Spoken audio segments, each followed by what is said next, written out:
اسلام کی تاریخ میں ایک اہم اور دل دہلانے والا واقعہ دسمبر 632 میں پیش آیا، جو حضور پاک صلی اللہ علیہ وسلم کے وصال کے ترنت بعد ہوا۔ یہ صرف ایک جنگی مقابلہ نہیں تھا، یہ اسلامی امہ کے لیے ایمان، اتحاد اور صبر و استقامت کا امتحان تھا۔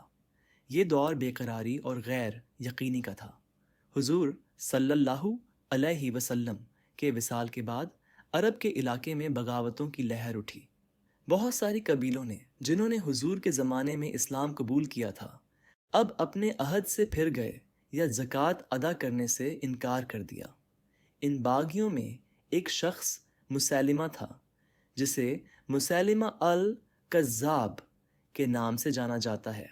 مسیلمہ کوئی معمولی باغی نہیں تھا، وہ بنو حنیفہ قبیلے سے تھا، جو عرب کے سب سے طاقتور قبیلوں میں شمار ہوتا تھا۔ حضور کے دور میں مسیلمہ نے خود کو نبی ہونے کا دعویٰ کیا اور کہا کہ اسے بھی وحی الہی ملتی ہے۔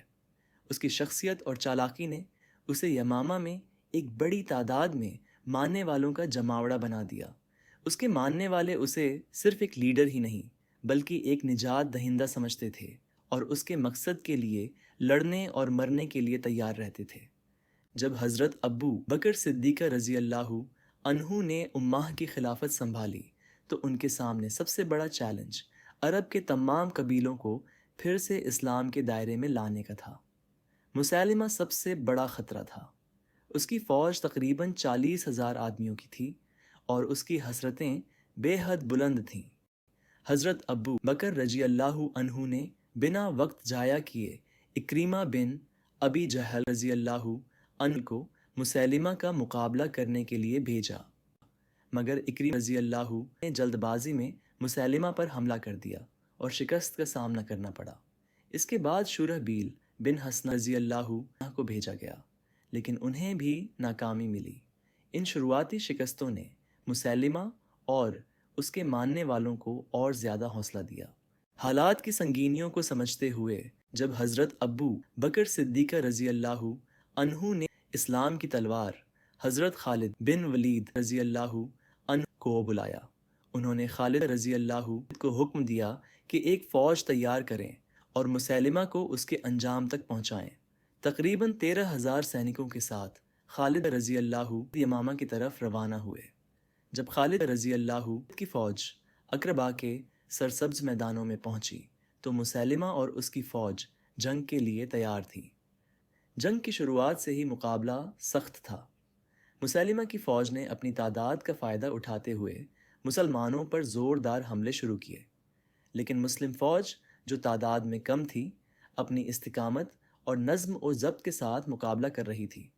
خالد رضی اللہ جو ایک ماہر جنگی رنیتیکار تھے نے اپنی فوج کو چھوٹے چھوٹے دستوں میں بانٹ دیا، جن میں سے ہر ایک کا قیادت ایک تجربہ کار کمانڈر کے ہاتھ میں تھی۔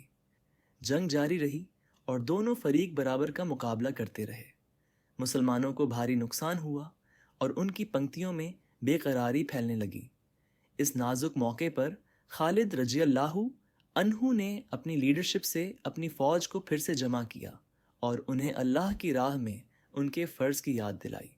ایک ایک کر کے مسلم جوانوں نے بے مثال بہادری دکھاتے ہوئے دشمنوں کا مقابلہ کیا۔ ان میں حضرت عمر رضی اللہ عنہ کے بھائی زید بن الخطاب رضی اللہ اور سلیم مولا ابو حذیفہ رضی اللہ جیسے جانباز ساتھی شامل تھے۔ ان کی شجاعت نے باقی فوج کو حوصلہ دیا۔ دھیرے دھیرے مسلمانوں نے دشمن کو پیچھے دھکیلنا شروع کر دیا۔ جب مسیلمہ کی فوج کمزور ہونے لگی تو وہ ایک بڑے گھیرے ہوئے باغ میں چھپنے لگے۔ خالد رضی اللہ نے حکم دیا کہ باغ کو گھیر لیا جائے۔ مسلمانوں نے لگاتار حملے کیے، لیکن باغ کی اونچی دیواروں اور تنگ راستوں کے کارن اسے توڑنا مشکل ہو گیا۔ اس موقع پر کچھ دلیر مسلم جوانوں نے ایک انوکھی یوجنا بنائی۔ ان میں سے البرا بن مالک نے کہا کہ انہیں دیوار کے اوپر سے باغ میں پھینک دیا جائے تاکہ وہ اندر سے راستہ کھول سکیں۔ بے مثال بہادری کے ساتھ البرا رضی اللہ دیوار پر چڑھے اور اندر کود گئے۔ اندر انہوں نے دشمنوں کے خلاف زبردست لڑائی لڑی اور دروازہ کھولنے میں کامیاب رہے۔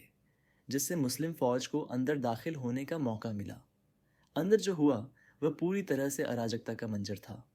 باغ خون سے لت پٹ جنگ کا میدان بن گیا۔ جنگ قریبی، مقابلے والی اور بے حد سخت تھی۔ اسی بیچ وحشی ابن حرب، جنہوں نے کبھی احد کی لڑائی میں پیغمبر کے چاچا حضرت حمزہ کو شہید کیا تھا لیکن بعد میں اسلام قبول کر لیا، نے مسیلمہ کو دیکھا۔ اپنے بھالے کے ساتھ وحشی نے نشانہ سادھا اور مسیلمہ کو مار گرایا۔ مسیلمہ کی موت نے اس کے ماننے والوں کی ہمت توڑ دی اور باقی فوج کو جلد ہی شکست دے دی گئی۔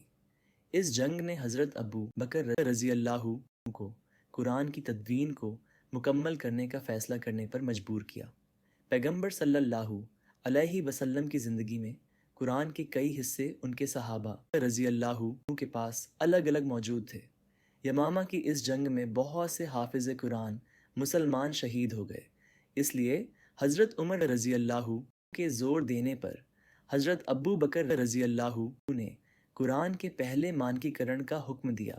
انہوں نے حضرت زید ابن ثابت رضی اللہ جو خود حافظ قرآن تھے کو قرآن کے تمام حصوں کو جمع کرنے کی ذمہ داری سونپی۔